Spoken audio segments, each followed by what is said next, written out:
কিনে এই সাপটি দেখছেন, এটা হনুমানজির এক অবতার। আপনারা হয়তো হনুমানজিকে অনেক অবতারেই দেখেছেন, কিন্তু সাপের রূপে দেখেছেন কি? রাজস্থানে হনুমানজির একটি 150 বছরের পুরনো মন্দির রয়েছে, যাকে নারাবালা হনুমানজির ধাম বলা হয়। বলা হয় আজ থেকে অনেক বছর আগে এই মন্দিরে একটা অনেক বড় সাপ থাকতো। লোকেরা এই সাপটাকে হনুমানজির এক রূপ বলে মনে করত।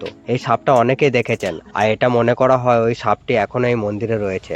একবার এই মন্দিরে পুরোহিত মন্দিরটাকে পরিষ্কার করছিল, তখন একটা বড় সাপ তার হাতে কেটে দেয়। ওই পুরোহিত হনুমানজির মূর্তির সামনে গিয়ে বলে, যদি আমার আজকে মৃত্যু হয়ে যায় এটা আপনার কারণেই হবে, আর আপনাকে কখনো কেউ পুজো করবে না, কারণ সবাই এটাই ভাববে একজন সত্যিকারের ভক্ত এই মন্দিরে মারা গেছে। পুরোহিত এসব কথা বলতে বলতে সে ভাবলো এ কথাটা আমার পরিবারকেও জানানো দরকার। তাই একটি কাগজের মধ্যে লিখে যে আমাকে একটা সাপে কেটেছে, পরিবার এবং গ্রামবাসীদের কাছে সেটি দিয়ে দেয়। তারপর গ্রামবাসীরা এবং পরিবারের লোকেরা এসে পুরোহিতকে হসপিটালে নিয়ে যায়, কিন্তু ওখানে ডাক্তাররা যা বললো সেটি শুনে সবাই অবাক হয়ে যায়। ওই ডাক্তারটি বললে এই ব্যক্তির মধ্যে কোনো বিষ নেই এবং কোনো ক্ষতচিহ্ন নেই যে সাপে কাটার। এটা ছিল হনুমানজির অলৌকিক লীলা। জয়